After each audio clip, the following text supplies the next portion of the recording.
Buenas tardes, Puerto Rico. Buenas tardes al público de Bonitas Radio. Saludos hoy en sustitución de la colega Carmen Enita Acevedo, su servidor también, que está los jueves con ustedes, Manuel Ernesto Rivera. Hoy han pasado muchas cosas, pero como siempre hace Carmen Enita Acevedo iniciando el programa, las palabras claves: compartan, compartan, compartan. Y pues por supuesto que hay que darle las gracias a nuestros auspiciadores de Bonitas Radio, Vega Coop, Cooperativa Abraham Rosa y Buen Vecino Café. Mire, muchas cosas pasando, pero acuérdese de donar a este proyecto de Bonitas Radio, que como ustedes saben es periodismo serio, de análisis y contexto, a través de la TH Móvil, Fundación Periodismo 21, y a la dirección PMB 284, P.O. Box 19400, San Juan, Puerto Rico 00919-4000, para poder seguir nosotros haciendo periodismo de calidad, periodismo investigativo, periodismo de análisis y contexto. Mire, hoy el gobernador Pedro Pierluisi, haciendo caso omiso a lo que han sido las recomendaciones de los científicos y de su propio Departamento de Salud, ha flexibilizado la orden ejecutiva sobre el COVID-19 y pues ha añadido una hora de operación a los negocios. Ahora el toque de queda va a ser de 12 de la medianoche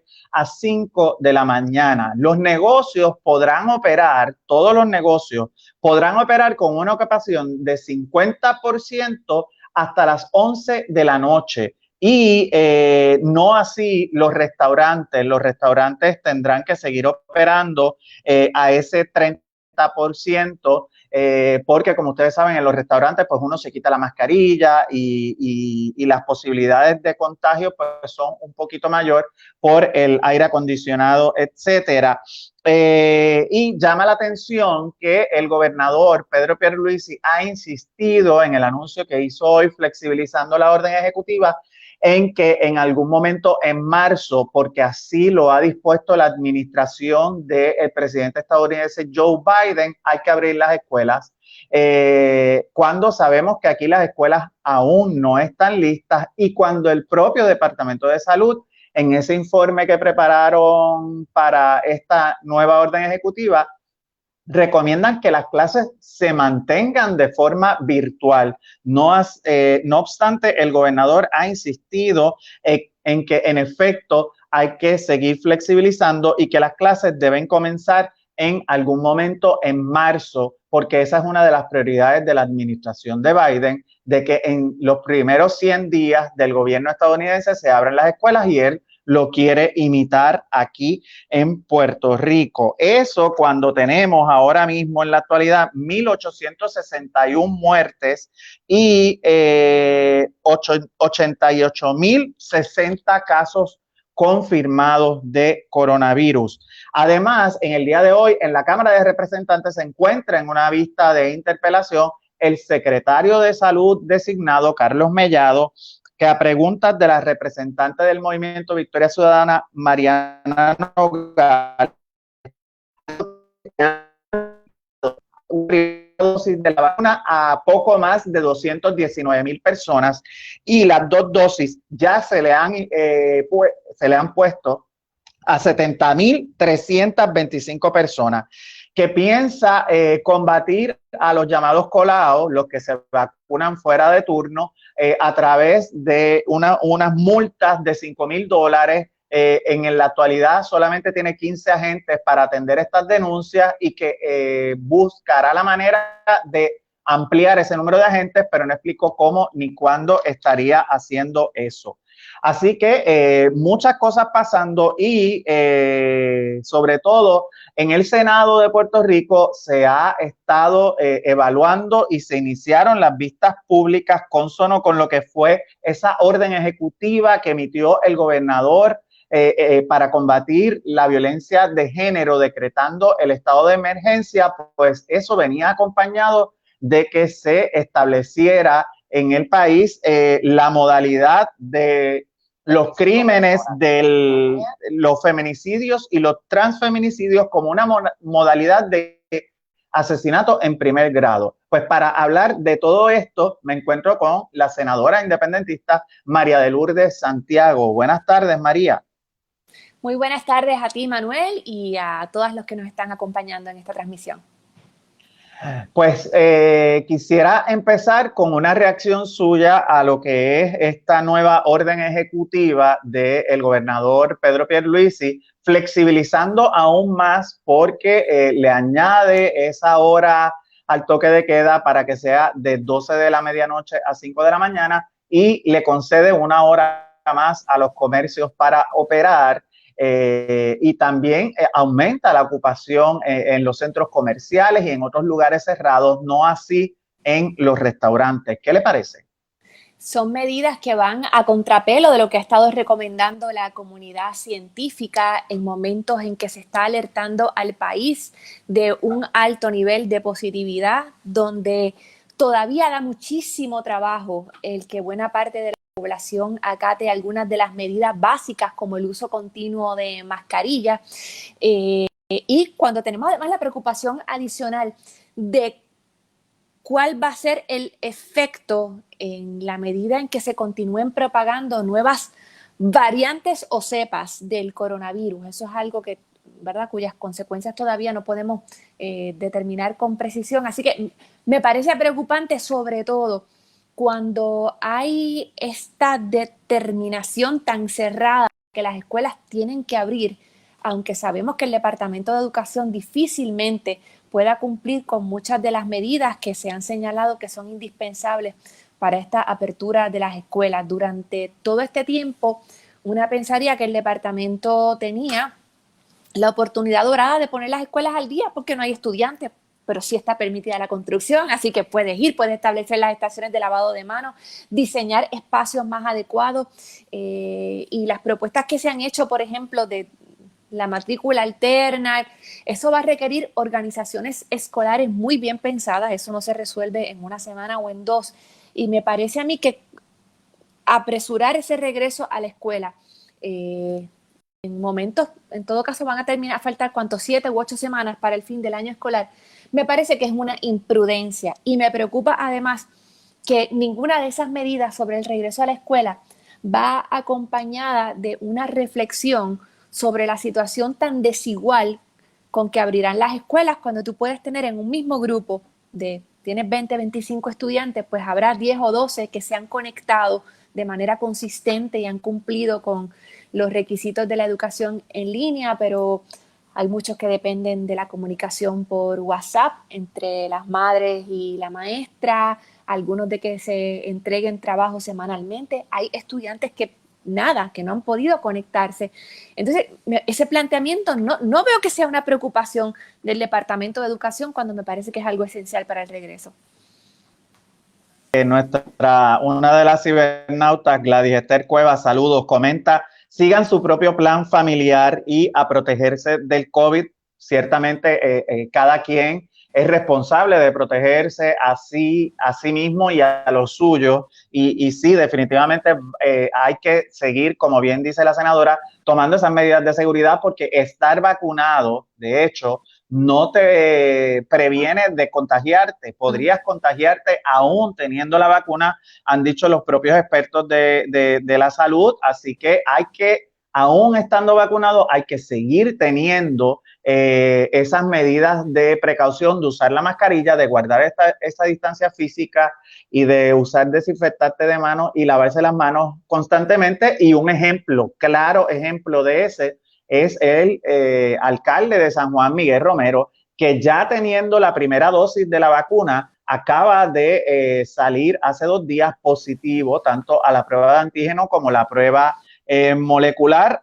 O sea, tiene el COVID actualmente. El alcalde ha dicho que para su bienestar de salud, pues afortunadamente los síntomas que tiene pues son muy leves, pero aún así es positivo. Estuvo promoviendo la feria de artesanías con motivo de las fiestas de la calle San Sebastián y no sabemos cuánta gente pudo haber tenido contacto con el alcalde y el alcalde haber contagiado a otras personas. El propio gobernador Pedro Pierluisi se encuentra ahora mismo en aislamiento preventivo, aunque ha dicho que sus pruebas han resultado ser negativas. Ángel Gabriel comenta que Puerto Rico no puede ser original, siempre tiene que esperar a ver lo que hacen otros lugares. Y también Gladys Esther comenta que Estados Unidos encabeza la lista de contagios y muertes por COVID y a ese país es el que estamos mirando, no estamos mirando a otros países. Senadora, quisiera saber, porque ciertamente apresurar, como usted bien dice, ese regreso a clases, cuando ya hay denuncias de los transportistas que no han sido llamados a vacunación y son los primeros en tener contacto con los estudiantes, cuando hay conserjes que han denunciado que las escuelas todavía no tienen todo ese material de higiene ni desinfectantes de manos suficientes, etcétera. Y también teniendo el problema de las escuelas allá del suroeste afectadas por los terremotos, que nunca se corrigió el problema de columna corta en todo este año que han estado inoperantes. Parecería que sería más sensato acoger la recomendación que ha hecho el propio Departamento de Salud, que se mantengan las clases virtuales ¿verdad? Con los obstáculos que ellos representan en términos de conexión a internet y la brecha digital, etcétera, pero que se mantenga de esa manera. Y también la Asociación de Maestros, el Frente Amplio por la Educación Pública, la Federación de Maestros, también han pedido que se inicien las clases en agosto. ¿A usted qué le parece más prudente? Lo que están señalando los gremios y la propia comunidad, las diferentes comunidades escolares, o el empeño del gobernador en que en los primeros 100 días se abran las escuelas? Me parece que lo prudente es esperar, pero tampoco puede ser una espera pasiva.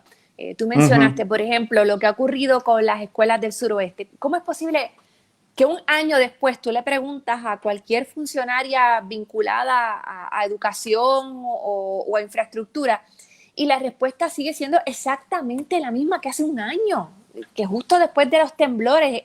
Es una cosa como de no creerse que no haya habido, de nuevo, en este año en que las escuelas están vacías, que se pudo haber aprovechado ese espacio para la reconstrucción y no se ha hecho absolutamente nada.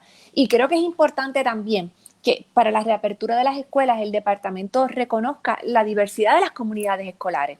Y que no es lo mismo la escuela más pequeña con un ambiente más controlado que las escuelas en las que tenemos cientos de estudiantes, que naturalmente hay que establecer diferenciación según la edad y las capacidades correspondientes de los grupos y que todo debe ser en consenso, ¿no? Me parece a mí que actuar sin siquiera la consulta mínima con los representantes, tanto la asociación como las otras organizaciones que agrupan a los maestros y maestras, me parece también una actitud bastante despectiva, ¿no? Bastante, un nivel de imposición que no hace falta en este momento.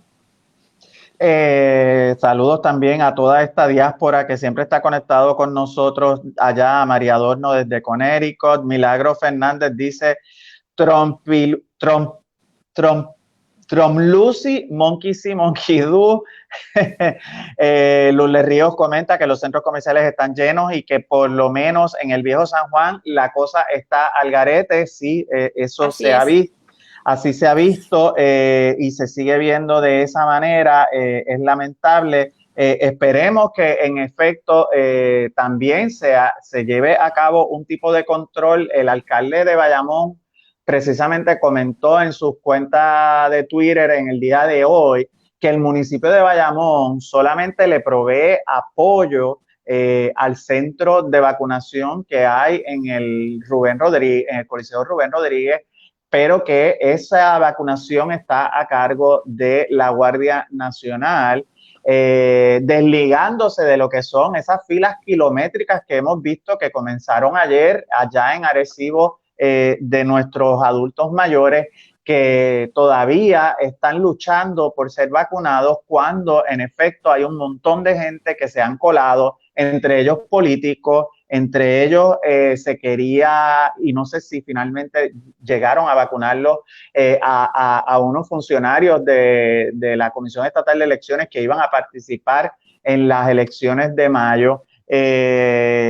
Y así sucesivamente también familiares de administradores de hospitales que no bregan con pacientes que también se han colado. Ya veremos y hay que estar atentos a ver si en efecto el Departamento de Salud contrata y recluta nuevos agentes para llevar a cabo ese procedimiento de multa. Pero quería preguntarle también, senadora, porque pues he estado atento a lo que fue esa vista, esa audiencia pública que tuvieron ayer sobre el proyecto del Senado 130. Me llamó la atención que el Departamento de Justicia, que quien es la agencia que va a venir obligada a presentar en el futuro estas acusaciones por feminicidios o transfeminicidios, esté poniendo en duda el lenguaje. ¿Usted qué le parece esa posición del Departamento de Justicia en torno a esa alegada preocupación con el lenguaje? Primero, quiero aclarar que en cuanto a las vacunas en la Comisión Estatal de Elecciones, en efecto, se administraron creo que cerca de 30 vacunas y todas a empleados del Partido Nuevo Progresista por decisión del presidente Rosado Colomer. Sobre el proyecto 130 del Senado, lo que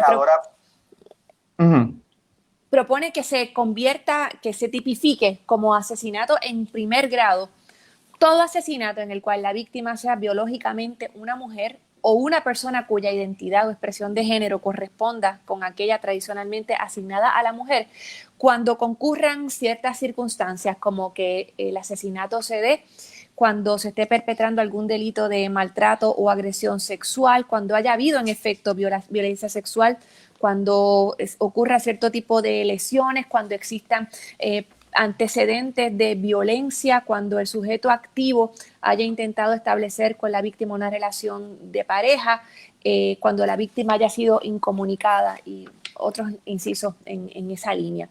El Departamento de Justicia alegó en la vista que tipificar como asesinato en primer grado estos episodios criminales, considerando el género de la víctima, constituye una clasificación sospechosa que pudiera implicar que tiene visos de inconstitucionalidad el proyecto.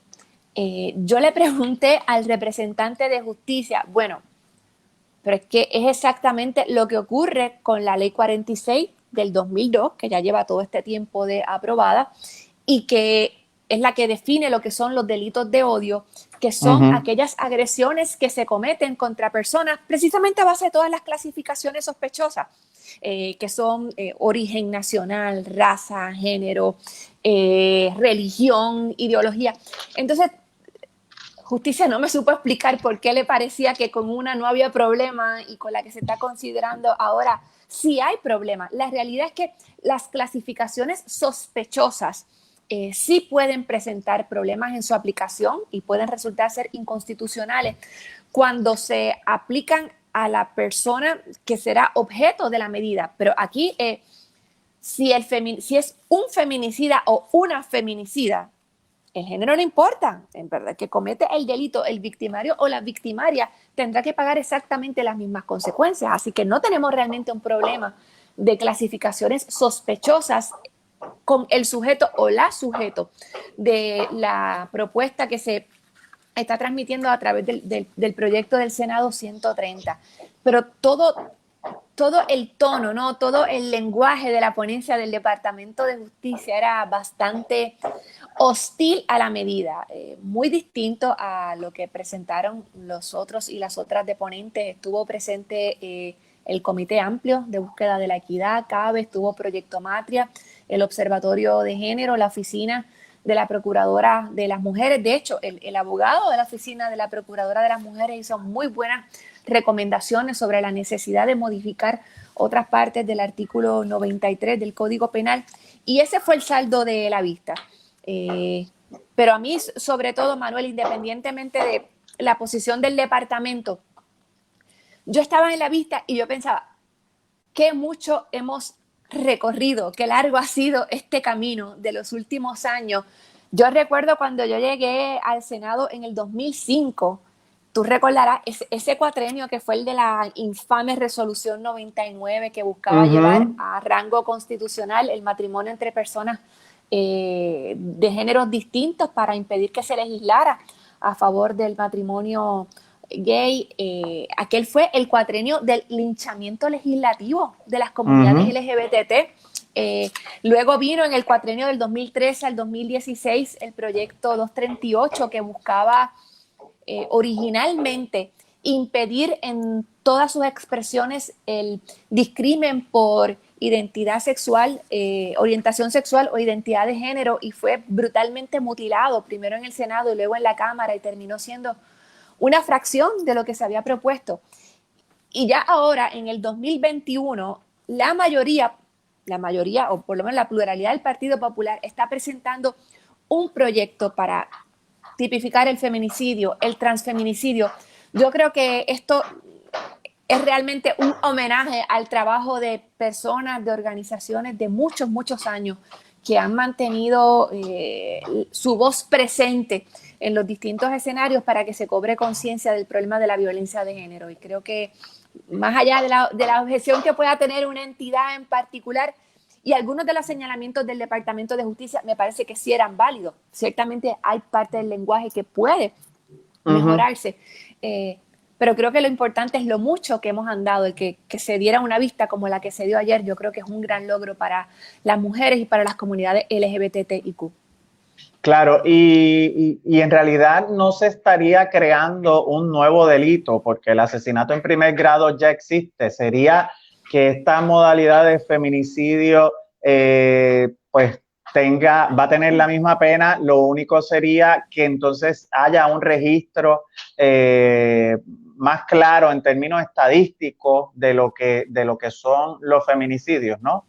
Un reconocimiento de la particularidad del problema de la violencia de género, y de hecho el proyecto además ordena que se establezca un protocolo uniforme para trabajar desde las agencias del orden los feminicidios y los transfeminicidios, y un tema bien importante, que se regularice la forma en que se manejan las estadísticas. Mira, cada vez que hablamos de estadísticas de violencia de género, parecería que eso es un problema de una complejidad inmanejable. La policía de Puerto Rico no te puede decir con certeza cuántas mujeres son asesinadas, se niegan a utilizar la clasificación de feminicidio en muchísimas expresiones públicas, y ahora mismo la fuente más confiable que tenemos sobre los feminicidios en Puerto Rico no es ninguna autoridad gubernamental, es la trabajadora social Carmen Castelló con su proyecto Seguimiento de Casos, que con una paciencia infinita se dedica a tratar de reconciliar la información que de forma bastante regada da la policía, con informes como otros del Departamento de Familia, con las noticias, con seguimiento, con los familiares de las víctimas, y así ella va construyendo ese rompecabezas de mujeres asesinadas y de mujeres y niñas desaparecidas. Y hoy ese trabajo realizado por una persona voluntariamente por convicción resulta ser una fuente mucho más confiable que las estadísticas del Estado con todo el poder y los recursos que tienen. A esa vista, ¿compareció alguien de la policía o no? No se citó a esta vista nadie de la policía. Me imagino que habrá luego más vistas, porque la de ayer se llegó a extender bastante. Estuvimos más de 4 horas, creo, en la vista pública. Y precisamente como el problema está en la forma en que la policía recopila esa estadística y la almacena, ¿no? La guarda para propósitos estadísticos, valga la redundancia. Siempre ha habido esa diferencia entre los asesinatos que tiene la policía y los que ha venido registrando el Observatorio de Género y también la trabajadora social Castelló. ¿Cómo se puede conciliar eso? Con otra con otra actitud de la policía. Hay un documento que también que lo entregó Proyecto Matria que se llama La persistencia de la indolencia, que es un estudio sobre los feminicidios, donde se detalla también o se recogen algunas anécdotas de las reacciones de la policía cuando se les pregunta y es que no quieren aceptar que existe tal cosa como feminicidios, ¿no? Y esto va a lo más profundo del problema de género en Puerto Rico, que de hecho uno de los elementos constantes en las ponencias, no la del Departamento de Justicia, las demás, es que un acercamiento punitivo, un acercamiento penal por sí solo no va a transformar esa realidad. Se necesita educar con perspectiva de género, se necesita el adiestramiento efectivo de todas las personas que desde el poder del Estado intervienen con las víctimas, con las sobrevivientes, se necesita una campaña educativa generalizada, se necesita que las agencias cambien su forma de operar y sobre todo, pues claro, la policía de Puerto Rico. Creo que esa fue otra de las ganancias de la vista, el que reconociendo la importancia de que se apruebe un proyecto como este, por sí solo su validez va a ser, ¿verdad? Su valor va a ser ciertamente limitado si no va acompañado de otras medidas. Claro que sí. Hay aquí una pregunta que me hace una de las cibernautas para usted, senadora Caribe May, y pregunta, ¿qué planes existen para que la comisión que usted preside haga una pesquisa legislativa sobre las crasas violaciones de derechos humanos contra estudiantes de la corriente de educación especial? Bueno, se está refiriendo a la Comisión Especial para la Monitoría Legislativa del Programa de Educación Especial. Estoy a cargo de presidir esa comisión. Esa es precisamente, la comisión no va a recibir proyectos ni resoluciones, ni va a realizar investigaciones separadas. En este momento estamos conformando, estructurando cuál va a ser la metodología para documentar los múltiples abusos que se dan en el programa de educación especial.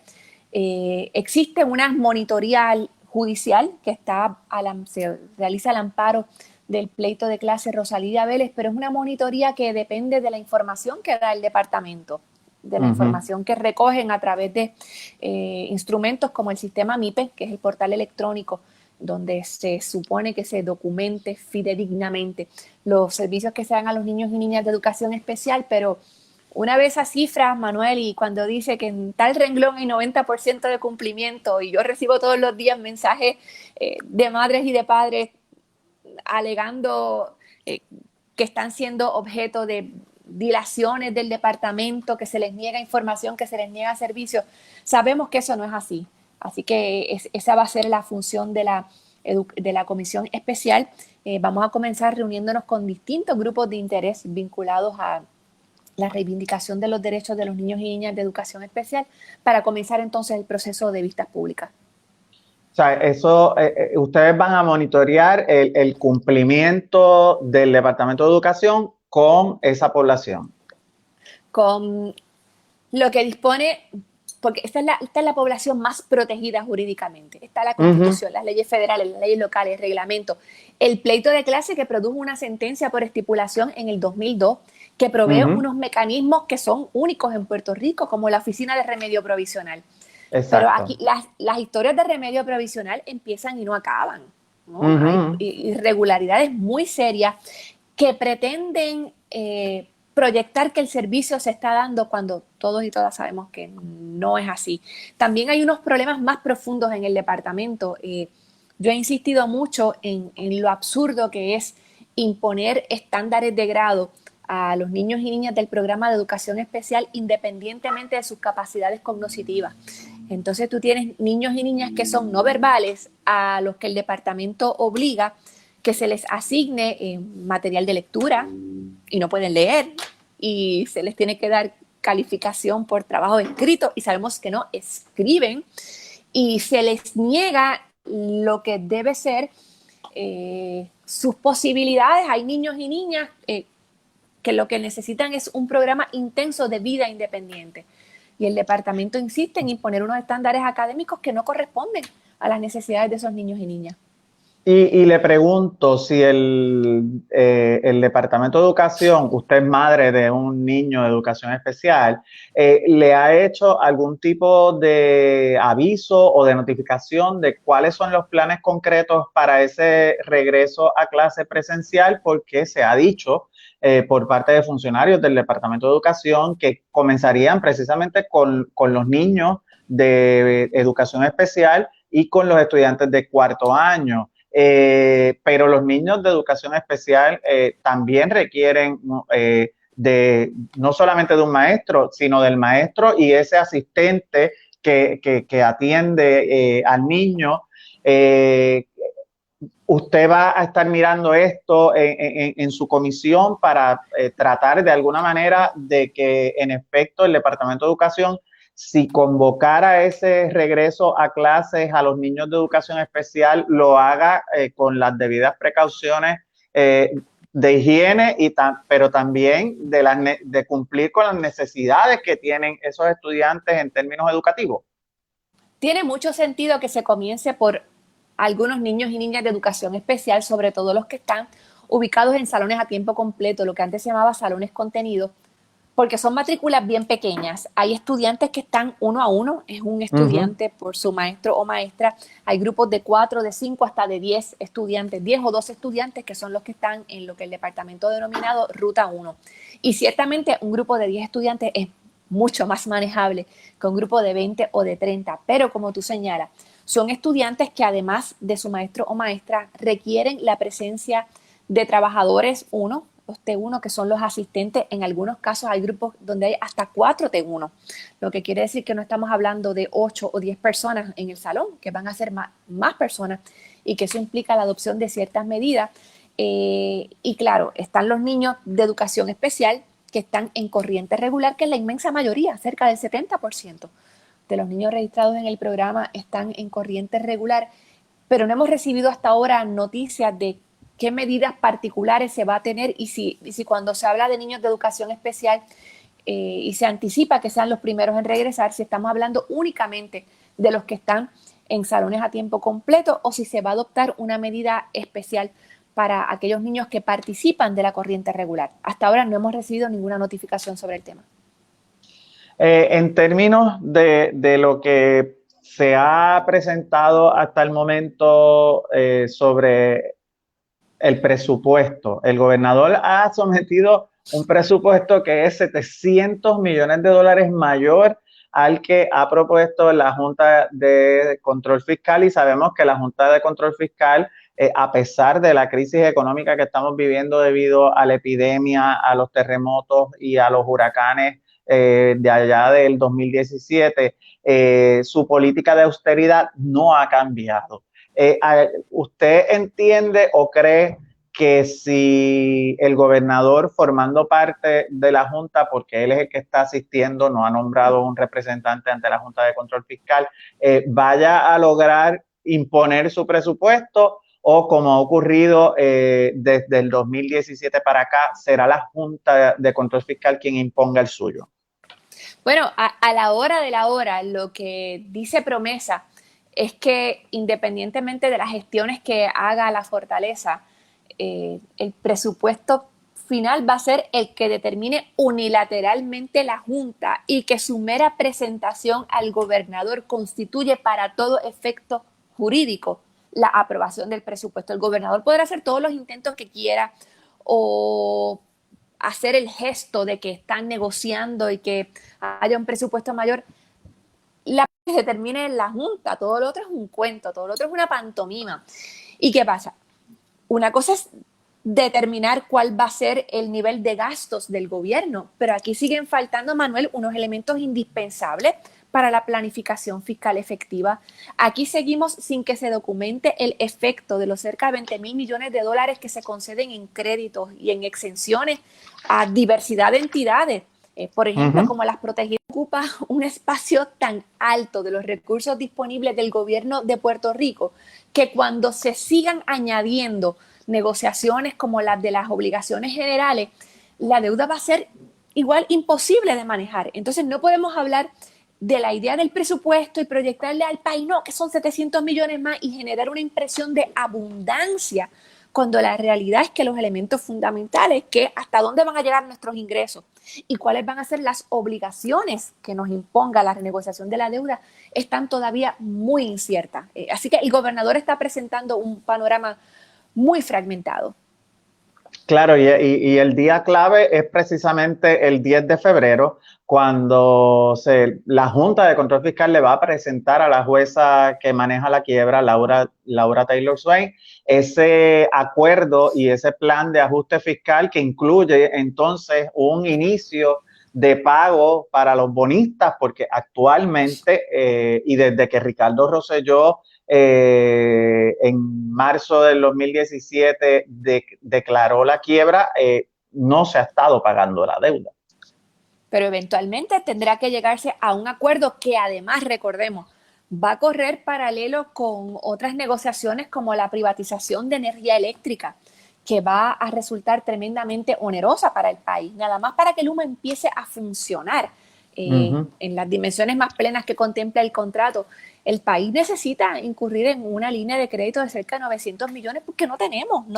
Y esta es la privatización más fácil del mundo, ¿verdad? Esa gente llega, se les va a pagar todo. Si van al cine hay que pagarle la taquilla también, porque los gastos de entretenimiento están cubiertos por el contrato y no tienen que aportar un centavo para levantar la infraestructura que todavía no se recupera de los huracanes Irma y María, y tienen garantizadas sus ganancias por 15 años. Son unas condiciones tan leoninas, tan abusivas, que eventualmente van a representar también no solamente una carga fiscal en términos de esa línea de crédito, también van a implicar inevitablemente un aumento en el costo de energía que tendrá un efecto fatal sobre la economía familiar, sobre la economía comercial e industrial, lo que a su vez resultará en una merma en recaudos, porque mientras menos generemos, menos aportamos al tesoro, y todo esto en manos también de la jueza Taylor Swain. En un pleito que es importante aclarar, en el que el pueblo de Puerto Rico no es parte. El pueblo de Puerto Rico no comparece ante la jueza Taylor Swain, quien nos representa en la Junta de Control Fiscal. La Junta de Control Fiscal que impuso el propio gobierno americano. Bueno, estadounidense. Americanos son América del Sur, somos América todos, del Norte somos todos. y América Central, sí. Bueno, yo soy caribeño. Senadora, también quisiera aprovechar la entrevista para preguntarle, porque aunque usted no resultara electa en la contienda por la gobernación, nunca se me va a olvidar aquella frase de a la Junta ni un vaso de agua. Y ahora mismo tenemos una Junta cuyos miembros pues fueron renovados por el pasado presidente Donald Trump, que es ultraconservador, que estaba en contra del gobierno de Puerto Rico debido a la corrupción en este gobierno. Tenemos que recordar que han arrestado a legisladores del PNP, por lo menos a 4, también a funcionarios de gabinete como la ex secretaria de Educación Julia Kelleher y la ex administradora de ACES Angie Ávila. Y esa junta tiene como política pues esa austeridad. Si esa junta no es cambiada, o sea, si los miembros de esa junta no son cambiados por la presente administración, ¿podrá en efecto el gobernador lograr que no le quiten más fondos a los municipios, que no le quiten más fondos a la Universidad de Puerto Rico, como él alega que va a hacer? La Junta ya ha hecho declaraciones, ¿verdad?, a los efectos de que no están dispuestos a repensar sus políticas de austeridad y de hecho recientemente vetaron varias leyes que habían pasado ya por el sedazo, leyes aprobadas, ¿verdad? Que si eso no es una dictadura, que venga Dios y lo vea, porque bueno, malo o regular, lo que determine el gobierno electo representa de una manera u otra el pequeño espacio de autonomía que nos da el Estado Libre Asociado, pero ni eso. La Junta, y precisamente en estos días tuvimos aquí una demostración muy amplia a los bomberos que vieron revertidos el aumento de $125 que se les había garantizado poco tiempo antes. Y antes de ello estuvieron aquí los camioneros que se enfrentan, porque mira cómo sigue operando la Junta. No es únicamente el vetar las medidas o el exigir recortes de presupuesto, hay otras medidas como lo que trajeron, el asunto que trajeron los camioneros. La Junta quiere que desaparezcan los controles que impone la Comisión de Servicio Público para garantizar que los transportistas funcionen dentro de un margen específico de ganancias para ellos, pero de control del mercado. Si esa reglamentación desaparece, ¿qué es lo que está exigiendo la Junta? ¿Qué es lo que va a pasar?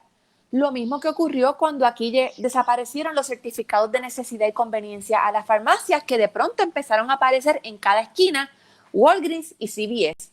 En el momento en que eliminemos esos controles de mercado, en este caso para el transporte, van a venir las compañías estadounidenses a ocupar ese espacio y a desplazar al negocio de los transportistas puertorriqueños.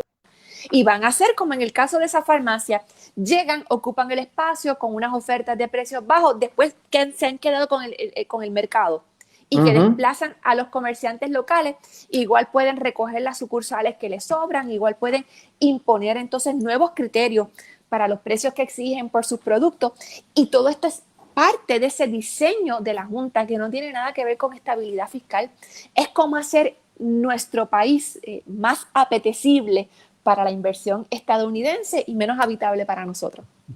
Claro, y Desi Bones comenta que Pedro Pierluisi propone el presupuesto para que la Junta le diga que no y después va a decir que es culpa de la Junta y no de él, todo es una trampa. De acuerdo contigo, Desi. Senadora, en ese sentido, ¿le convendría al país un cambio de miembros en esa Junta que tengan una visión un poco más liberal y a lo mejor entonces esa política de austeridad nos hiera menos? Es que ese concepto de los más liberales, yo no sé exactamente qué eso pueda querer decir, porque la Junta la impuso Barack Obama, con el apoyo de personajes como, qué sé yo, Lin-Manuel Miranda, no sé, gente que uno asocia a miradas progresistas en otros temas, pero que bueno, y el propio Pedro Pierluisi y Alejandro García Padilla, que son demócratas, sí, o se cantan demócratas. Y terminan pues convirtiéndose en mayordomos de los intereses del colonialismo.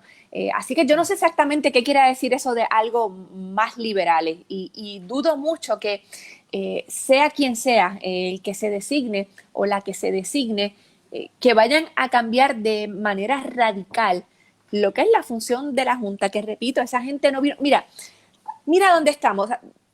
¿Cuál ha sido la medida específica que ha aprobado la Junta de Control Fiscal para garantizar que haya mayor transparencia y limpieza en el gobierno? Nada, absolutamente nada. Se siguen dando las contrataciones multimillonarias a los amigos del alma.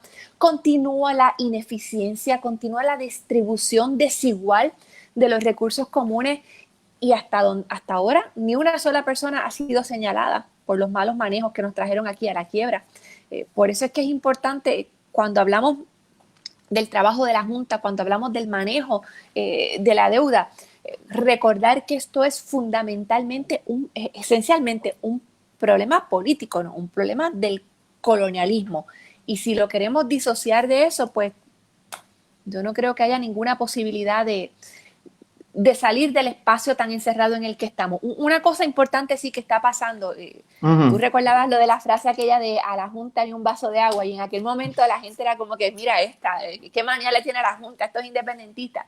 Pero como te comentaba, en estos días aquí hemos recibido en el Capitolio reclamos de grupos que parecerían no tener ninguna asociación entre ellos. Están los bomberos, están los camioneros, están los estudiantes, están los sindicatos. Y cuando escuchan los reclamos de todos y de todas, la base es la misma, las imposiciones de la Junta. Yo confío, por lo tanto, en que en la medida en que esas imposiciones de austeridad van tocando más de cerca a la gente, se vaya creando una conciencia más clara de lo grave que es el problema de la Junta de Control Fiscal y de lo irreversible que van a ser algunas de las consecuencias de la imposición de esas medidas. ¿Y usted cree que teniendo, o sea, estando ustedes recibiendo esa cantidad de públicos con problemas, obviamente las ayudas no acaban necesariamente de llegar a los bolsillos del pueblo y ya hay un aumento en la Autoridad de Energía Eléctrica por el uso del combustible, ya hay un aumento en los peajes que ya impuso Metropista y la Autoridad de Carreteras está evaluando otro aumento en los peajes que pertenecen todavía al gobierno de Puerto Rico. Hay un aumento en el uso del agua. Con todos estos aumentos, en la medida, obviamente, en que el bolsillo del ciudadano se sigue afectando, no recibe la ayuda de desempleo, etcétera, vaya a haber un verano del 19, un movimiento similar al del verano del 19, posiblemente incluso antes de que estuviéramos en un segundo o un tercer año de la presente administración. Yo creo que propiamente lo del verano del 19 es difícil de repetir por las circunstancias tan particularísimas que lo motivaron, ¿verdad? Esa chispa que fue la revelación del chat, eso tocó unos botones en particular que yo creo que otras situaciones difícilmente pueden replicarlo. Sí creo también que algo que ha detenido la expresión ciudadana pues, es el tema de la pandemia. Está difícil, o sea, no podemos convocar a grandes manifestaciones porque en este momento sería algo totalmente irresponsable, inseguro. Yo creo que eso ha detenido mucho las posibilidades de expresión en la calle, pero ese resentimiento del país continuará de una manera u otra encontrando su canal. Yo creo que lo que vivimos en el verano del 19, por ejemplo, encontró su cauce también. Eso fue lo que vimos, ¿verdad? Un país que dijo que aquí valía la pena atreverse, aquí valía la pena exigir y decidieron, lo hicimos en la calle, lo vamos a hacer ahora en las urnas. Y esa dicotomía debe continuar funcionando en la medida en que la pandemia lo permita, ¿verdad? Pero la lucha que damos en el espacio político y la lucha esencialísima de la calle. Bueno, y precisamente unos que podrían tirarse de la calle pues son los de la Universidad de Puerto Rico, la Hermandad de Empleados Exentos No Docentes, quien ya ha convocado sus comités de huelga porque no les quieren reconocer sus convenios colectivos, así que eso está caliente. Quisiera ya para concluir, senadora, una reacción suya a lo que es esta política pública que parecería que va a continuar con el secretario designado de Justicia, Domingo Emanueli, quien ha decidido, o por lo menos su procurador general, llevar al Tribunal de Apelaciones el caso de los 5 estudiantes universitarios que irrumpieron en aquella reunión de la Junta de Gobierno de la Universidad de Puerto Rico en Río Piedras, un caso que data del 2017, que fue desestimado en el Tribunal de Primera Instancia por la jueza de San Juan, Eloína Torres, y que el Tribunal Apelativo ha dicho que la jueza erró y que el proceso tiene que continuar, aun cuando el Ministerio Público ha sido incapaz de producir a la gente que investigó ese caso y traerlo al banquillo de los testigos en un proceso judicial. ¿Qué le parece que esa sea la política pública que parece que va a continuar el Departamento de Justicia, persiguiendo y criminalizando la protesta en lugar de procesar a los corruptos y a los amigos del alma? Primero, sobre lo que está pasando con la hermandad de empleados exentos no docentes, presentamos una resolución de apoyo a lo que están reclamando, porque la situación en la que están es esta. Llevan años negociando, están con el bolígrafo en la mano ya para firmar el convenio, y la Junta de Control Fiscal les dice, no, ese convenio no se puede firmar a menos que incluya una cláusula que diga que todas las demás cláusulas se cumplirán, quizás sí o quizás no. Pues ¿qué clase de convenio es ese? Y esa es la exigencia de la Junta. ¿Quién quiere un convenio que es imposible de reclamar su cumplimiento? Esa es la controversia en la que está ahora mismo la Hermandad de Empleados Exentos No Docentes, que es algo realmente escandaloso. Lo del Departamento de Justicia, Manuel, este es el odio la hazaña, el resentimiento contra la capacidad de protesta de los jóvenes universitarios. Yo quisiera que se cuantificara lo que le ha costado al pueblo de Puerto Rico, que tan desamparado está en temas de seguridad, el procesamiento de todos esos estudiantes y de otras situaciones similares, como los arrestos que se han dado en los 1 de mayo, donde no hay ninguna justificación ni para la forma en que se han realizado las intervenciones primeras, ni para la obsesión del Departamento de Justicia con continuar con el procesamiento de esos casos. Esto es una vendetta política, esto es una forma de enviar un mensaje a los demás jóvenes, en el caso de los universitarios, de que esto es lo que le pasa al que se atreva a protestar. Que aunque tengas todas las posibilidades de salir inocente, te vamos a arrastrar por el proceso judicial mientras haya la más mínima posibilidad de encontrar un foro que les escuche. Es una irresponsabilidad en términos administrativos la utilización de recursos para continuar el procesamiento de casos, pero es también una muestra de cómo puede legitimarse dentro de una estructura jurídica lo que claramente es un evento de persecución política. Así es. Bueno, Yari Pavón reacciona diciendo que es increíble que estén desarmando a la UPR. Lo vienen haciendo desde que la Junta de Control Fiscal llegó a Puerto Rico. Gracias, senadora, por compartir con el público de Bonitas Radio esta entrevista y pues su sentir sobre todos estos temas que nos afectan y que seguirán afectándonos a futuro. Muchas gracias a ustedes. Gracias a los que nos han acompañado. Hasta luego. Bueno, escuchaban ahí a la senadora independentista María de Lourdes Santiago opinando sobre varios asuntos que están ahora mismo ante la palestra pública. Sobre todo señala que apresurar el regreso el regreso de las clases presenciales le parece una imprudencia. Ustedes han comentado más o menos lo mismo. Dicen por aquí que Magdalena Barona Lavernia dice que en las barras de la avenida Eleanor Roosevelt y el escándalo es hasta las 4 y a las 5 de la mañana durante los fines de semana, inclusive los domingos. Esto pasa desde que comenzó el gobierno de Pierluisi. No respetan ni el uso de mascarilla ni el distanciamiento.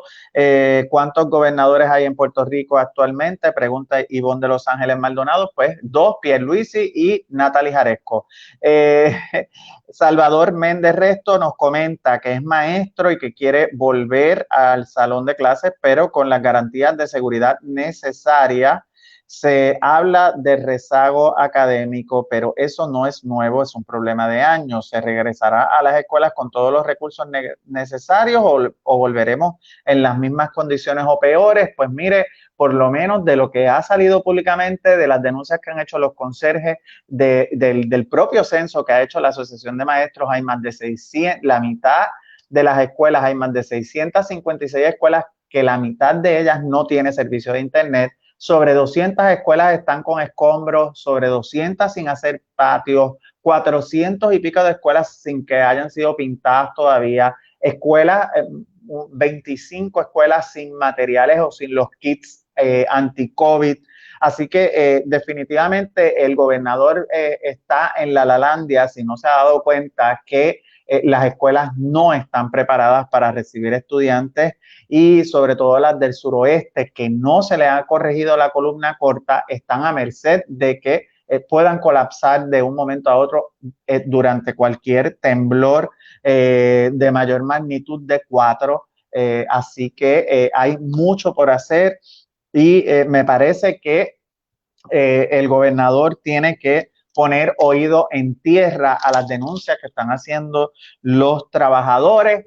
Yo espero que este programa haya sido de su agrado. Estuve de bateador emergente de Carmen Enid Acevedo, que la colega pues está resolviendo unos asuntos personales, así que compartan y les recuerdo que este programa no llegaría a ustedes sin el auspicio de Vega Coop, Cooperativa Abraham Rosa y Buen Vecino Café. Mañana Carmen estará allá en Buen Vecino Café con su edición matutina y además de compartir, pues espero que puedan hacer sus donaciones a este proyecto de Bonita Radio a través de ATH Móvil, Fundación Periodismo Siglo XXI y a la dirección PMB 284, PO Box 19400, San Juan, Puerto Rico 00919-4000. Y por supuesto, además de agradecerle